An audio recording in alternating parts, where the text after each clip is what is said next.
Keep educating yourself. Time management, secret of success.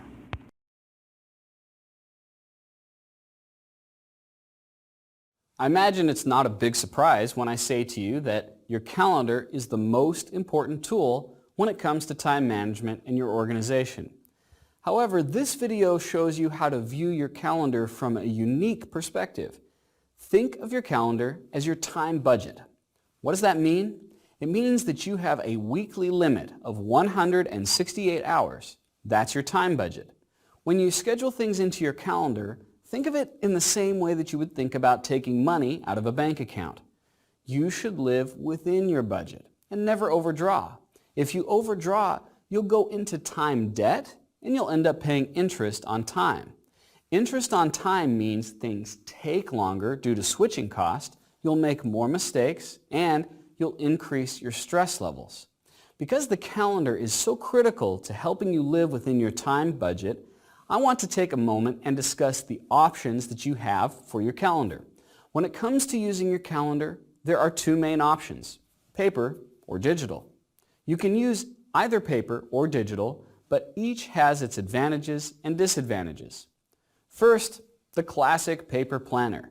Paper planners are great because they're affordable, they're very fast to access, they don't really require any training to use, and it's easy to keep in one place, along with your gathering points like your portable inbox and your notepad. However, there are some big disadvantages with paper planners. First, it has limitations when it comes to recurring appointments. Let's say every Tuesday at 3 o'clock you have an appointment with your coworker. Putting that into a paper planner is very difficult. You'll have to recopy that appointment every single week. Paper planners can also be pretty bulky because you're carrying around many weeks at a time. Finally, setting reminder times for tasks can be a bit slow, and these reminders won't be automatic, meaning if you forget to look at your task list, you may forget to do your tasks. However, if you do choose to use a paper planner, get a weekly view planner that shows the hours of each day. Avoid planners that don't show the hours of each day. The reason is because if the planner doesn't show the hours, it ceases to become an effective time budgeter because you really don't have any idea how much time you have left. The second option is the digital calendar.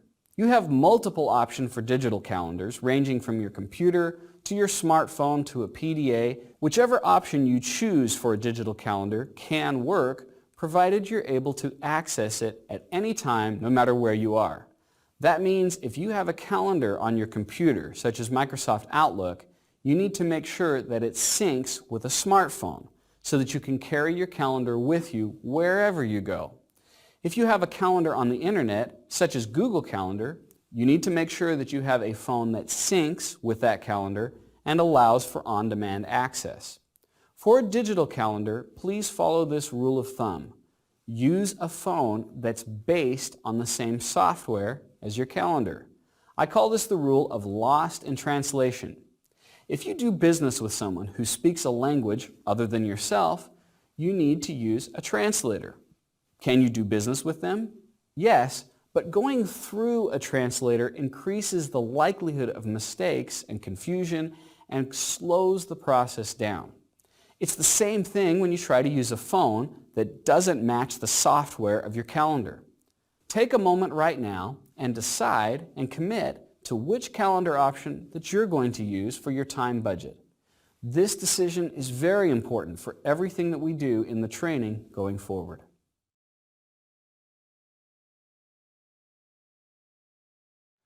The calendar is a critical tool for your success when it comes to time management and productivity. Over the years of working with clients, I've found there are 5 fundamentals that you should follow to help you get the most from your calendar and avoid common mistakes. First of all, understand that time behaves like money. It must be budgeted because when it's gone, it's gone. Therefore, whenever you process something that's going to take longer than 15 minutes, put it on your calendar. That way, you can make a withdrawal on your time budget and ensure that you don't overcommit yourself. This leads to the second principle. Avoid double booking yourself. Now this is a recipe for disaster. It's a bit like spending time on a credit card. When you double book yourself, even if you think one of the appointments might fall through, you're creating a situation where you're going to be tempted to multitask, which will cause you to lose lots of time and make mistakes. You'll have to often reschedule and retrace your steps. The third principle will help you avoid double scheduling, which is never commit to an appointment without having your calendar resource on hand. Sometimes people will make an appointment and say, let's do lunch next week, or I'll call you next Tuesday at 3 o'clock. But they don't put it into their calendar. This is a critical mistake you should avoid. Otherwise, you'll put the pressure on your mind to remember when you're supposed to do things. Also, you may not allocate a proper amount of time when you can't see the appointment visually in your calendar. So, always keep your calendar with you and always put your appointments in your calendar. Fourth, schedule buffer and travel time for appointments. In other words, avoid having appointments that are back-to-back, 1 o'clock, 2 o'clock, 3 o'clock, with no room to breathe in the middle. This isn't practical or realistic, especially in today's information overloaded world. You need to leave space between your appointments for the unexpected interruptions, to take a moment to breathe and relax, to prepare for the next meeting that you have. And certainly, if you have to travel from one meeting to the next, make sure to give yourself even more buffer time to travel. The fifth and final principle, think of your calendar as a commitment. It's a commitment to yourself, and it's a commitment to others. When you budget time in a calendar, stick to it. Don't put suggestions of when you might do things into the calendar. When you reach the point in the course that discusses processing, I'll explain in depth about the difference between calendared items and tasked items. But for now, understand that only things that are less than 15 minutes and don't have a deadline can go to your task list. And anything that has a deadline and anything that is longer than 15 minutes has to go to your calendar so that you've properly budgeted time to complete those items and complete them in a timely manner. So, in summary, first, remember that time behaves like money. Second, avoid double scheduling yourself. Third, never commit to an appointment without your calendar on hand. Fourth, schedule buffer time and travel time. And fifth, when you schedule something on your calendar, commit to it. Follow these principles and you'll be using your calendar effectively.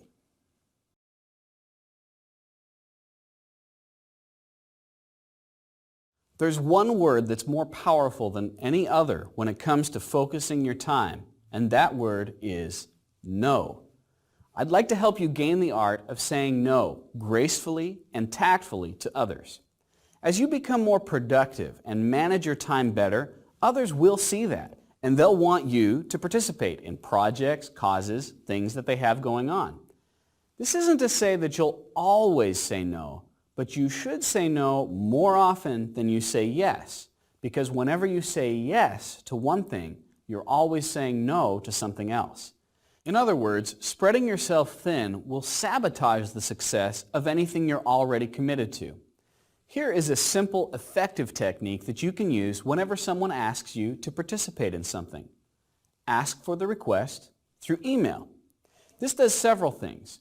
First, it gives you time to consider the request in a calm environment where you can look at your calendar and consider whether you truly have the time in your budget to participate. Second, it allows you to prepare a response that's diplomatic and kind in the case that you do have to say no. It allows you to prepare a response in a written format rather than making an excuse in person or, worse yet, saying yes simply because you're uncomfortable saying no face-to-face. And third, it creates a situation where the person may not actually follow through with asking you. Many people ask for help simply because you're face-to-face, but they weren't really committed to having you involved. This gives them the opportunity to back out gracefully or fail to follow through. Now, what if it's your boss making the request or your customers? Often you'll need to say yes in these situations. However, make sure that you always get a when, meaning a date and time of completion or action. For instance, let's say that your boss asks you to get a report to them. You can ask the question, what's the deadline for this report? This will allow you to make prioritized decisions about what you have in your calendar. A common mistake of managers and leaders is that they delegate many responsibilities to their employees, but don't provide clear deadlines on when they should be accomplished. This causes confusion and makes it difficult for employees to budget their time. Help your superiors or customers out by asking them to give you a when whenever they delegate. Part of saying no is also asking the question, when? Maybe you're not going to say no to it altogether, but you are going to say, not now, but later. This is when I'm going to do it. By tactfully learning the art of saying no to others, you'll protect your time budget, protect your focus, and make sure that you're able to focus your actions on your most valuable activities.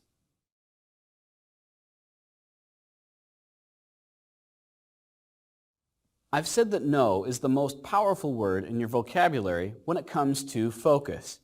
Many people don't have a challenge with saying no to others, but they have a significant challenge saying no to themselves. I see this occur most often in entrepreneurs or in people who are in highly creative fields. They have many ideas that compete for their attention, but instead of saying no to some of these ideas, they put them all on their calendar and end up spreading themselves and their available resources very, very thin. I'd like to help you gain some skill in the art of saying no to yourself and saying it actively. The easiest way to say no to yourself is to create what I call a perhaps list. A perhaps list is filled with ideas, innovations, things that you might want to do someday, but haven't made the commitment yet to do them. When an idea comes into your head, if you're not fully committed to it, put it on the perhaps list. This will allow you to consider it later on without tying up valuable resources needed to focus on the commitments you've already made. Set a recurring appointment for yourself to review this perhaps list, usually once a month to once every 3 months. Then, as you review the perhaps list, you can take a moment and decide whether or not you want to take action on that idea at that time, delete it, or leave it on the list for future review. The principle of when also applies to saying no to yourself, meaning when are you going to do it? Ask yourself when a new idea comes into your head, do I need to do this now or can I do it later? As long as you are using your calendar properly as a time. Up to this point in the course, I've primarily been sharing with you principles. We haven't talked too much about the action, although you've picked up some great tips and some things that you can use in general. The next section of this course goes into hands-on implementation of your productivity and time management strategy. Because of that, make sure that you watch this next section in your workspace. What do I mean when I say workspace? It's the place where you are most often when you handle things like email, paperwork, and scheduling. Most people have some sort of a home base when it comes to doing their work, and that's what I mean. If you have a mobile office, that's fine. Just make sure that your briefcase and all of the resources that you normally use when doing your work are at hand when you go through the next section. You'll get the maximum benefit from this training if you complete it in your workspace. I can't emphasize that enough. Once you have the time budgeted to complete the training and once you're in your workspace, then there's a third component that you'll also need, which is the resources checklist. We provided a simple checklist for you to download. Keep in mind that this list we've given you isn't necessarily a shopping list. If you already have these items on hand, you don't need to go buy them. But if you're missing any items, I recommend that you go get them prior to going into the action section of this training. It's very possible you won't need to use every item on this list, but it's much better to have these items on hand and then return any unused items rather than find your training process interrupted because you're missing a resource. First, you'll want to have some large boxes, at least 8 of them. Really, any kind of box where you can put things will work. Then you'll want to have an electronic labeler, similar to this one that I have here. The exact make and model doesn't matter. There are plenty of inexpensive options out there. Just get the less expensive option. Also, make sure that the labeler has the batteries it needs. I recommend that you also have some place to put your DVDs or CDs in case you have some, like this storage wallet. You may find stray discs that need to be put away as you go through the process. Then you'll want to have an inbox, something like this really deep file box that's legal sized. The bigger, the better. Next, you'll want to have a set of hanging file folders that match the size of your filing cabinet. So if you have a letter size filing cabinet, then get the letter size hanging file. And if you have a legal size filing cabinet, of course, get the legal size hanging file folders. Then you'll want to have a set of manila folders, usually 100. Again, whether you get the legal or regular size depends on your filing cabinet. Next, I recommend you pick up 2 sets of something like these, which are alphabetical guides for hanging file folders. These are not absolutely necessary, but you will save yourself a lot of time if you don't have to write out letters by hand. So save yourself a little bit of time and headache and make sure you have these on hand. Then you'll want to have a set of stacking trays, 6 at minimum. The plastic ones are the cheapest. You can get higher quality if you're more concerned with the aesthetics of your office, but if you're trying to save money, any stacking plastic letter tray will do. I recommend the horizontal loading kind instead of the vertical, or the ones that load wide rather than the ones that load deep. This layout makes it easier to put papers in and pull them out. And finally, if you made a decision to change to a new calendaring system, different than what you've used in the past, make sure that you have that system in hand or installed and ready to go on your computer. In other words, if you decided to start using Outlook, make sure that Outlook is installed in your computer. Once you have all of these items and you're in your workspace and you've budgeted the time to complete this course, you're ready to go. So let's get started. Thank you all for watching this tutorial. Keep watching.